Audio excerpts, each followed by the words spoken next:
Bueno, continuando con los comandos de Linux, digo, existe una infinidad de ellos, no estamos limitados a unos pocos, o sea, existen demasiados, por no decir que casi infinitos. Todo dependerá de la cantidad de programas, el tipo de programas y demás, o sea, pues sí, influye mucho ese tipo de cuestiones. Ahora bien, continuando un poco con los comandos con los que nos quedamos ayer, que habíamos visto cat, habíamos visto nano, habíamos visto beam y varios más. Creo que sí estoy grabando, sí. Sí se ve la pantalla, nada más confírmenme rápido. Sí, sí se ve. Ok, gracias. Entonces, tenemos más comandos. Tenemos el famoso RM, que hay que tenerle mucho cuidado porque, a diferencia de otros sistemas operativos, Linux tiene la particularidad de que cuando nosotros elevamos la instrucción a un orden superior, o sea, o le elevamos los privilegios, como también es bien dicho, tiende a hacerlo de una forma excesivamente literal. Entonces, si nosotros hacemos un sudo rm-rf, ahorita vemos qué implica eso, uy, menos rf diagonal, implica que vamos a borrar la raíz. Y eso sí pasa. Entonces, ¿qué Ah, pasa si borramos la raíz? Pues básicamente, en resumen, echamos a perder nuestro sistema operativo. Si quieren, ahorita lo hacemos con una máquina virtual no. que tengo. Entonces, ahorita lo hacemos con calma. Sin tema, sin tema. Como dicen, por mera... por amor al arte. Déjenme enciendo un servidor que tengo. Denme un momento. Y entonces, pues como les digo, tenemos el comando rm, tenemos el comando mb, tenemos el comando cp, que todos estos son para gestión de archivos en directorios. En este caso, nos permiten... Espero que no se escuche. Creo que no se escucha el servidor. Bueno, creo que no nos va a hacer mucho ruido. Entonces, por ejemplo, si yo quiero copiar un archivo, bueno, también ayer habíamos visto el comando de ls, que en este caso ls lo que hace es listar los archivos y directorios en una, pues en un directorio. En este caso, por ejemplo, en el directorio home, que es el nuestro, y se pueden preguntar, oye, ¿cómo sé dónde estoy? Pues muy fácil. Existe un comando que se llama pwd y nos dice la ruta en la que nos encontramos. En mi caso es home miku. Pero por ejemplo, si yo me desplazo por ejemplo, a la raíz, user, src, no sé qué más tenemos por aquí. Bueno, aquí tenemos algunas bibliotecas. No sé. Me voy a bin. ¿Qué otra? Y a la primera que me lleve, ¿vale? Entonces, por ejemplo, imaginando que yo no puedo ver exactamente dónde estoy, por cuestiones de mi terminal o lo que sea, le doy pwd y listo. O por ejemplo, si necesito hacer un mb, pues puedo hacerlo con un grep y demás. O sea, puedo hacer un pipeline. Puedo decir pwd mb, ahí, mb, un pipeline, y muevo un directorio hacia esta dirección. Entonces, vaya, podemos jugar con los comandos como nosotros querramos. El comando cd nos permite desplazarnos entre los directorios, en este caso con solamente colocar el nombre. Y si colocamos dos puntos, regresamos una escala en los directorios. Y si colocamos cd dos guiones o menos menos, lo que vamos a hacer es que nos vamos a dirigir a nuestra ruta de usuario. En este caso, nuevamente, home miku, en mi caso. Por ejemplo, si ustedes se llaman Pedrito Sola, pues va a ser home Pedrito Sola. Y si creamos un usuario, pues... Y obviamente accedemos como este usuario, pues nos vamos a dirigir hacia ese... hacia ese directorio. Tenemos más comandos como por ejemplo cp, que nos permite copiar un archivo, que era el que veíamos ayer. O inclusive mb, que nos permite renombrar un archivo. Entonces podemos tener no sé. ¿Cómo lo habíamos puesto? Archivo temporal.ulrich. Y lo voy a renombrar a archivo temporal 34. Y entonces, si nosotros nos fijamos, desapareció archivo temporal Ulrich y se convirtió en archivo temporal 34.ulrich, porque renombramos el archivo. Ahora bien, me pueden decir, oye, ¿qué sucede si yo necesito crear una carpeta? Pues muy fácil, tenemos el comando mkdir o makedir o directory. Y entonces nosotros le ponemos el nombre que nosotros querramos. Por ejemplo, carpeta temporal. Temporal. Y listo. Entonces ya tenemos lo que es nuestra carpeta temporal aquí arribita. Y ahora bien, me pueden decir, oye, ¿cómo puedo saber de qué manera estoy viendo directorios o archivos? Hay muchas formas. Por ejemplo, una de las que a mí más me gusta es con LSLH, ¿vale? ¿Qué implica LS-LH? Son dos anotaciones. L implica que lo va a generar en formato de lista. Y H nos va a dar el tamaño, o sea, va a convertir lo que son los bytes a un formato un poquito más legible. Ya que según el tipo de archivo, pues puede ser menos legible. Y entonces, por ejemplo, pasamos de 4096 bytes a 4 kilobytes. Y entonces también, por ejemplo, tenemos ls-lha. Lo que va a hacer A es darnos aquellos directorios ocultos. En este caso, en Linux los directorios ocultos se representan con un punto al inicio. Entonces, aquí por ejemplo tenemos carpetas para Android, Altera Quartus, Service Hub, ASP.NET, Bash, Bash RC, Bash original, archivos de caché, de configuración, bases de datos, .NET, Gnome, que es básicamente el entorno de escritorio con el que trabaja Kali, Ubuntu y muchas distribuciones de Debian. Tenemos por ejemplo SSH, que más adelante veremos conexiones SSH, el gestor de paquetes Snap. Entonces, LH es para comprimir un archivo. No, o bueno, no lo sé, la verdad, nunca he probado. A ver, man LH. No, LH no existe el comando. Para comprimir un archivo existe el comando zip, tal cual. Entonces, en un momentito lo vemos, para que no quede al aire.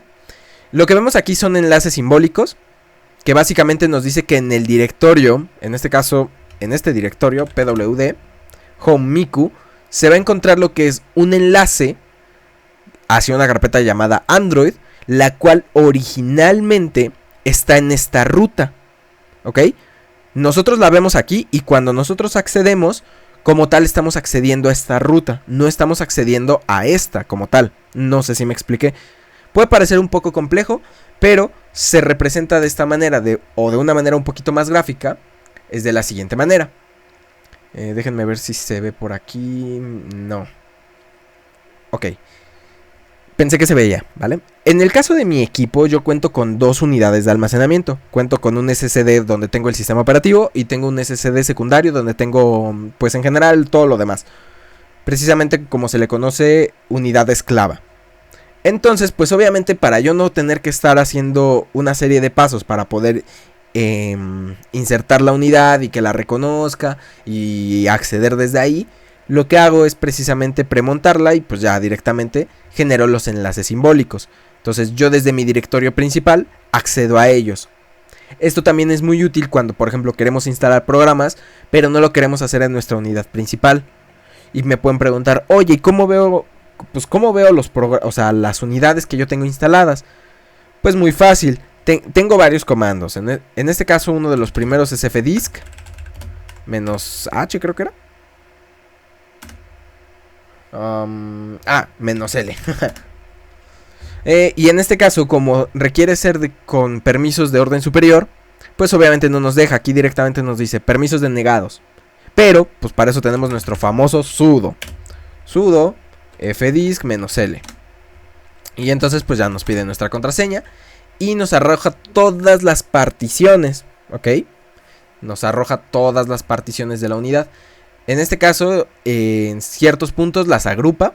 Por ejemplo, esta es la principal que dice dev nvme 0-1, que es de 476 GB y nos da cierta información de la unidad. ¿Hay formas de obtener más información? Sí, claro. ¿Existen programas? Claro que sí. Pero pues esos no los veremos como tal, no son tanto de nuestro interés. Y pues bueno, las particiones que cuenta. Bueno, con las que cuenta, en este caso el swap, cuenta con el sistema principal de Linux y un arranque del sistema. Y en este caso, la unidad secundaria, ¿vale? Todas las unidades se registran aquí, en dev SDA. O bueno, dev, porque si se dan cuenta, el NVMe se registró en dev. Y el SDA, que en este caso es mi unidad secundaria, también se registró ahí. Que en este caso es un Western Digital de 2,5 tipo SATA de 1 TB, básicamente. Entonces, por ejemplo, ¿dónde está ubicado ese disco duro? Pues ya lo habíamos visto, ls-lh, ¿vale? Aquí lo tenemos, nuestro directorio Android se encuentra en esta ruta. Entonces, si nosotros nos vamos a esta ruta, ¿vale? Hacemos un cd hacia esa ruta y hacemos un ls-lh, veremos todas las carpetas que se encuentran en esta ruta, que en este caso pues son las de Android Studio. Si yo me voy una ruta hacia atrás, pues ya me encuentro en lo que es la unidad SSD. Ya después podemos ver cómo se instalan y demás, cómo se configuran, ya que tiende a ser un proceso un poquito largo. Entonces, como tampoco es de nuestra incumbencia de momento, pues bueno, se queda ahí. En este caso, por ejemplo, yo en mi disco duro secundario, o bueno, en mi unidad de almacenamiento secundaria, pues tengo mi carpeta de códigos, de documentos, descargas, las carpetas de la FPGA, donde manejo todo, un servidor de pruebas de FTP que hice, la carpeta de fotos, algunos juegos de Steam, mis videos, máquinas virtuales, lo que son respaldos y demás. Ya que Back in Time es un programa que nos permite hacer respaldos. Ahora bien, dentro de los comandos que también contamos aquí, habíamos visto que tenemos cp. Cp tiene la particularidad de que nos permite copiar directorios completos, ya que por ejemplo si yo me voy a mi directorio principal y entonces quiero copiar, no sé, carpeta temporal y la quiero mover a documentos porque pues aquí me estorba, vamos a hacerlo. Carpeta temporal. En este caso cp se compone de dos instrucciones principales. Principalmente el archivo o directorio el cual queremos copiar y el destino a donde lo queremos copiar. En este caso, carpeta temporal a documentos. Si yo le doy Enter, me va a indicar que no tiene "-r". Lo que implica "-r" es que lo va a hacer de manera recursiva. O sea, va a entrar dentro de la carpeta temporal, va a tomar todos los archivos y los va a mandar también a documentos. Obviamente aquí se genera una nueva carpeta donde se pasan esos archivos en el mismo orden. O sea, por ejemplo, si nosotros nos metemos a mis documentos, déjenme lo pongo un poquito más bonito. Entonces, por ejemplo, si yo muevo la carpeta de ALU o muevo toda esta información a otro directorio, tal cual está aquí, lo va a mover allá, tanto las carpetas y subdirectorios. Entonces, por ejemplo, si la carpeta libros tiene más carpetas internas, también las va a mover. Por eso se conoce de manera recursiva. Va a ir escalando cada nivel del árbol, ya que como lo habíamos visto, los directorios de Linux o como se compone es un árbol en esencia. Existe un comando que, bueno, es más que un comando, un programa que se llama tree, que es muy famoso en Windows y nos permite precisamente ver eso, la estructura de nuestros directorios. Entonces, por ejemplo, aquí en Assets tengo Bootstrap, tengo Fonts y nos arroja todos los archivos y demás. Entonces, por ejemplo, aquí podemos hacer una práctica interesante. Decir, oye, ¿sabes qué? Quiero todos los archivos en este directorio, pero aquellos que solamente tengan con una expresión regular, decimos que no me importa que tengan antes, pero que necesariamente después van a tener un punto JSON, por ejemplo. Y entonces esto me va a traer se supone que me debería traer todos los archivos sin importar su nombre, pero que tengan la terminación .json. Y aquí está.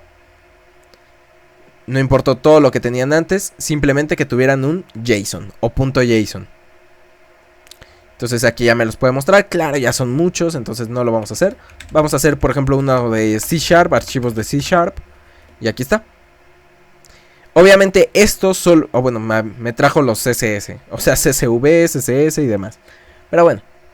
Esto dependerá, o la salida dependerá pues precisamente de dónde estemos, ya que esto solo interactúa en lo que hay en la carpeta documentos.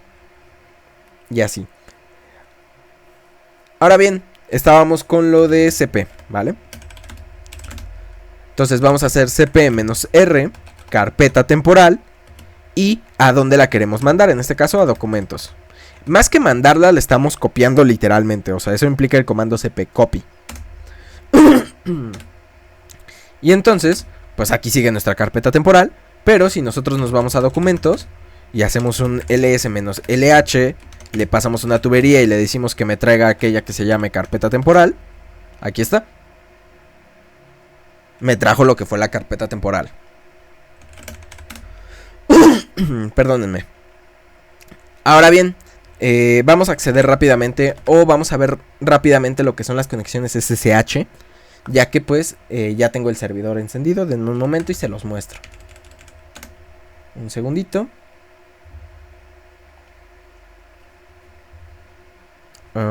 Voy, denme un momento que estoy iniciando sesión. Aquí está. Y vamos a agarrarnos esta máquina virtual. Ay, no, esta sí la uso. Esta sí la uso. Esta no. ¿Ok? Entonces, aquí tenemos lo que es un Ubuntu, ¿vale? Un Ubuntu lo tengo medio hecho caquita, entonces no importa lo que le hagamos, ¿vale? Remind me later. Entonces, si se dan cuenta lo que es la interfaz entre entre Ubuntu y lo que es Kali, son muy parecidas ya que ambas comparten lo que se conoce como GNOME, que es un entorno de escritorio. Entonces con GNOME pues tenemos esa facilidad de que las interfaces se parecen y no terminan siendo tan distintas y complejas entre sí. Por lo que si cambiamos y cuenta con GNOME nos vamos a acostumbrar muy rápido. Ahora bien, ¿qué es una conexión SSH? Una conexión SSH, por su acrónimo, que es SSH, es Secure Shell. Entonces, lo que implica es que nosotros nos vamos a conectar de manera remota y segura, por eso el Secure, a lo que es un equipo remoto.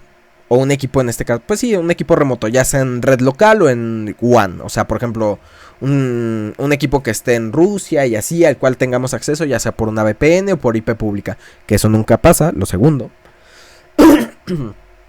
Y entonces, lo que nos va a permitir es acceder a este equipo. Por ejemplo, si yo aquí abro la terminal, en este equipo, terminal, aquí está, y yo escribo ifconfig, tenemos lo que es la información de red con el comando ifconfig. Es exactamente el mismo aquí, ifconfig, ¿vale? Es lo que les comento, por eso es importante muchas veces tener lo que son las distribuciones similares, ya que muchos comandos se comparten y termina siendo más fácil. Entonces, dejen limpio aquí y dejen limpio acá. Digo, no es que esté mostrando más que, ¿cómo se llama? Interfaces locales, entonces, pero pues a veces la gente se pone nerviosa. Entonces, para ver que es el mismo equipo, vamos a hacer un neofetch y nos va a arrojar lo que es la información del equipo. Neofetch no es un programa nativo, es un programa que se tiene que instalar. ¿Cómo? Pues ya lo habíamos visto ayer, sudo apt install -yes neofetch, ¿vale? Y entonces digo, pues en mi caso, como típico tutorial de YouTube, yo ya lo tengo instalado. Y también lo podemos hacer aquí en mi equipo. Entonces, si se dan cuenta, por ejemplo, está al ser Ubuntu, pues nos da el logo de Ubuntu, nos da la descripción, nos dice que es Ubuntu 22.04, que es una máquina virtual. ¿Qué más? Que ha estado activa 10 minutos, que tiene 2003 paquetes, 11 snaps, que recordemos que snap es otro gestor de paquetes. El shell que usa, esto muchas veces puede llegar a ser importante según el uso que le estemos dando al sistema. En este caso, Ubuntu se está basando en Bash, otros se basan en SRH, como por ejemplo Kali y así. La resolución de la pantalla, el entorno de escritorio, que ya lo habíamos visto, que era GNOME. Les soy honesto, no sé qué es esto. Como nunca los uso, entonces, o nunca los llego a explorar, pues no lo sé. Y, por ejemplo, el tipo de terminal que estamos usando. En este caso, pues nosotros estamos usando la nativa de GNOME, que en este caso es GNOME Terminal. Nos da la información de la unidad, en este caso que tiene un Intel Xeon E5540. No tiene GPU porque es máquina virtual. Y la memoria RAM que tiene disponible en este caso, o bueno, que está usando y la que tiene disponible. Lo mismo de este lado, tenemos lo que pues es el tipo de terminal, que es Grab Terminal. Y, ¿cómo se llama? Pues en mi caso, pues mi CPU, que es un i3, y tengo una GPU, una Tiger Lake, que son gráficos integrados, y la RAM que estoy usando y la que tengo disponible. A veces te da un poco más de información, a veces te da un poco menos. Por ejemplo, aquí yo estoy usando de Shell ZSH. ¿Cuál es la diferencia? Pues ya varía. Si nos queremos meter a un nivel técnico, obviamente tienen muchas diferencias, pero en esencia hacen lo mismo. Ambas cumplen el mismo propósito y muchas veces ni nos vamos a dar cuenta de la diferencia. Tal vez cierto tipo de comandos sí varían. Creo que aquí es bash rc. Ay, pensativo, no sé qué dice. Bash rc. Creo que es como se reinicia. ¿O era bash? Sí, tal cual. En el caso es acá exec ZSH y nos reinicia la terminal. Y acá es bash. O exec bash también. Y listo, nos reinicia la terminal. Esto puede ser útil cuando instalamos cierto tipo de programas. A veces nos dice, ay, pues para que veas los cambios, tienes que reiniciar la terminal. Hay una biblioteca de paquetes que nos permite cambiar lo que es la interfaz de la terminal y hacerla un poquito más bonita. Luego les enseño a instalarla y a configurarla. Es muy divertido, la verdad. Eso sí, tenemos un tema en cuanto a customización, ya que no son los sistemas operativos ideales. Pero bueno, eso no es tema de plática de hoy. Entonces, por ejemplo, aquí tenemos varias carpetas. Y nuevamente, vamos a hacer un RM. En este caso vamos a probar por primera vez el comando RM. Y vamos a decir, oye, ¿sabes qué? Quiero borrar la carpeta videos. Y nos indica lo siguiente. RM no puede remover la carpeta videos porque es un directorio. Entonces entraría la pregunta, ¿y cómo borro un directorio? Pues muy fácil, tal cual y lo hicimos con CP. Bueno, en CP copiamos un directorio, pero con RM ponemos RM-R videos, ¿vale? Y tal cual, si se dan cuenta ya no nos marcó ningún error. Y directamente borramos lo que es la carpeta videos, ya no está aquí. ¿Por qué? Porque recordemos que R lo va a hacer de manera recursiva. Hay que tener mucho cuidado cuando hagamos un borrado con RM. ¿Por qué? Porque si no tenemos cierto tipo de programas, RM literal lo va a eliminar. O sea, ya no tenemos forma de recuperar este archivo o estos directorios. Entonces, tienen que tener cuidado. Paréntesis, obviamente se pueden recuperar, pero no es así como que yo llegue y ahorita me meta a la papelera y ahí van a estar. O no deberían. Aquí está, ¿ya ven? O sea, yo lo acabo de borrar videos y no está aquí en la papelera. Entonces, hay que tener cuidado con qué borran. Entonces, y me pueden decir, oye, ¿por qué te permitió borrar videos? En este caso, cuando nosotros nos vamos a lo que es la gestión de permisos y de usuarios, podemos ver, ya habíamos visto previamente que tenemos estas letras de aquí y tenemos estos dos textos, que en el caso, o en mi caso, aparecen acá. En mi caso aparecen como Miku Miku y acá aparecen como User User. Y si nos vamos a directorios un poquito superiores y hacemos exactamente lo mismo. Uy. ls-lh. Pues si se dan cuenta cambia el propietario de dichos directorios. En este caso, por ejemplo, pasamos de ser Miku, o sea, por ejemplo, mi usuario local, a ser root. Entonces yo como usuario tradicional no puedo borrar estos directorios. ¿Por qué? Porque no me pertenecen a mí. Eso es lo que indica este texto de aquí, root. Y esto lo que indica es el grupo de usuarios. En este caso, usuario root en el grupo root. Usuario Miku en el grupo Miku. Usuario user en el grupo user.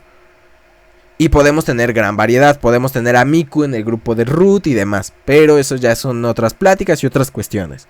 Digamos que ya es una gestión un poquito ya más profesional, un poquito ya más específica de Linux. Y esto simplemente nos indica lo que son los permisos. R de lectura, W de escritura y X, honestamente no me acuerdo.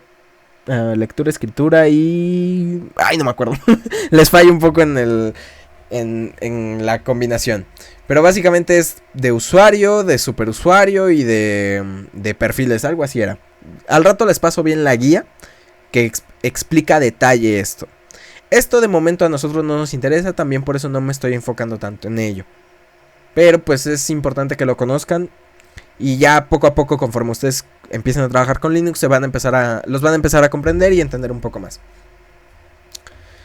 Entonces, vamos a hacer algo muy interesante. Vamos a irnos a la ruta principal en nuestra carpeta, lo que es user. Y vamos a borrar varias carpetas, o vamos a intentar borrar alguna, por ejemplo, ls-lh. Si se dan cuenta, pues, son de usuario root. Entonces vamos a probar a borrar alguna. rm-rf. El F implica force, o sea, que va a forzar el borrado. En este caso porque puede haber directorios que requieran confirmación. Entonces es como el sudo apt install -yes. Básicamente le decimos tú bórralo a la brava. Sin miedo y sin pena al éxito. Entonces, no sé qué borrar. Vamos a borrar snap, ¿vale? Y en este caso nos empieza a mandar errores consecutivos. ¿Por qué? Porque obviamente yo como usuario tradicional no puedo borrar dichos directorios. Solamente los puedo borrar siendo root. Dejen cancelar el comando porque si no ahí no estamos toda la vida. Y entonces vamos a hacer lo interesante. Ay, Miguel, ahí está. Sudo rm-rf snap. Y entonces ponemos la contraseña del superusuario. Y digo, hay muchos que no se pueden borrar, va a borrar muchos otros, pero va a haber algunos que no por cuestiones de políticas del sistema operativo. Básicamente para que eviten para que evites hacer algún tipo de RM. A ver, déjenme ver si ahí está. Básicamente lo que hice aquí, sudo su, accedí como superusuario. Si se dan cuenta, cambió el nombre, de hecho. En este caso, user cambió a root y básicamente ese es el nombre del equipo. Este nombre se le asignó por defecto, entonces pues no sé por qué se puso así. Porque si se dan cuenta en el mío, Whoamai básicamente me dice qué usuario soy. Por ejemplo, si aquí lo pico, Whoamai, me dice que soy root. Y acá pues me dice que soy Mico. Básicamente. Entonces vamos a intentar borrar otro directorio como ya... Cuando nosotros ya estamos como superusuario, en este caso como root, ya no es necesario poner el sudo, de hecho queda como redundante. Entonces podemos hacer un rm-rf. Vamos a ver qué directorio, no sé, vamos a borrar, si es que no lo permite. Porque como les digo, ya muchos sistemas operativos pues no te permiten borrarlos directamente, precisamente para evitar que hagas un despapalle. ¿En cuál sé que sí funciona? En Arch Linux. Pero Arch Linux porque es pueblo sin ley. Entonces, algún día, cuando consiga instalarlo y configurarlo correctamente, lo haremos. Ahorita no. Vamos a borrar Home, a ver si me lo permite. Uy. Están pasando cosas. Ok, me dice que el directorio no está vacío. Ok, estos son archivos. Uy, ya empezaba a fallar por aquí algunas cositas. Vamos a ver qué está pasando. Ok, ya borró algunas cosas. Entonces... se supone que no pudo haber borrado del todo Home. Sí, efectivamente se quedó con Home. El S se quedó con el usuario. CD user. Uy, CD user. El S. Pero por ejemplo ya el usuario, ya mi usuario ya no tiene nada. Borró todos los directorios. LA. Entonces por ejemplo tenemos archivos .local. Vamos a ver qué hay. Tenemos share. Vamos a ver qué hay en share. Vamos a borrarlo directamente. rm-rf, a ver si se puede borrar. ¿Listo? Ok. Entonces vamos a borrar la carpeta local. Vamos a intentar romper el sistema, ¿vale? Así rápidamente. Uy. Entonces, como dice Lang, vamos a hacer a la brava rm-rf diagonal. Checan, precisamente nos está advirtiendo, nos está diciendo aguas, carnal, porque este comando es peligroso. Entonces vamos a hacer lo que nos indica. Dice usa no preservar root para evitar esto. ¿Esto bajo qué casos puede ser útil? No sé decírselos. No preserve root. Vamos a ver cuánto aguanta el sistema. Debería haber muchas carpetas que no se permitan borrar por cuestiones de sistema, porque están en uso, archivos y demás.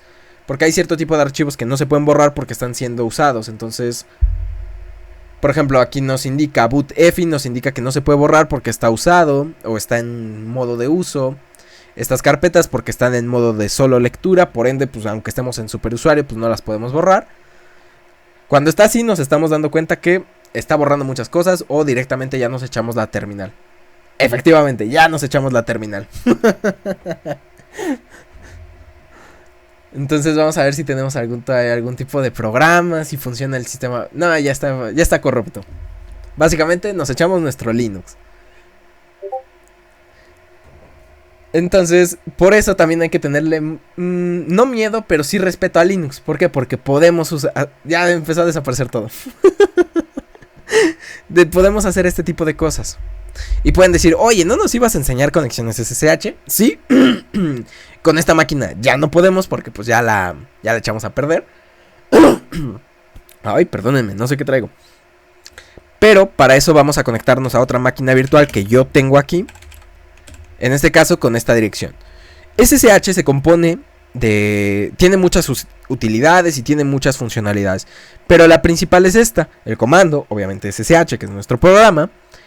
el usuario al que queremos acceder, por ejemplo, es la otra máquina virtual a la que vamos a acceder, es una copia de esta. Entonces también nuestro usuario principal se llama user, arroba y la dirección IP del equipo. Entonces, en este caso, como es una red local, pues está en la 192.168.310.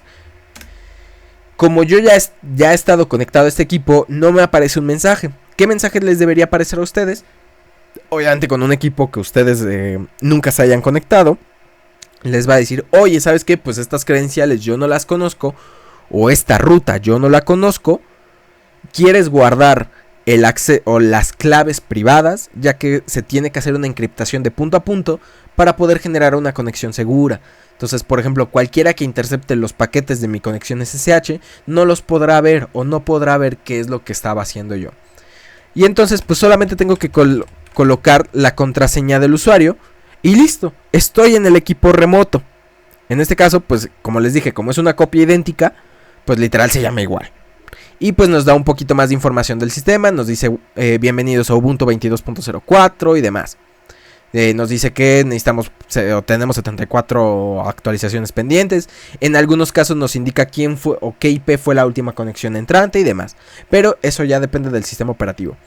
Entonces, si nosotros hacemos un neofetch nuevamente, exactamente lo mismo que vimos en el equipo anterior. O sea, en este que acabamos de romper, que es un Ubuntu 22.04, que tenemos un Xeon, que tenemos 8 GB de RAM, que estamos usando Bash 5.1 y demás. Y entonces, literal, yo estoy en el equipo remoto, tal cual. Y yo podría ejecutar lo mismo que aquí. ¿Cuál es la diferencia? Pues que aquí, pues obviamente yo estoy en una interfaz gráfica, pero aquí estoy por una interfaz de terminal.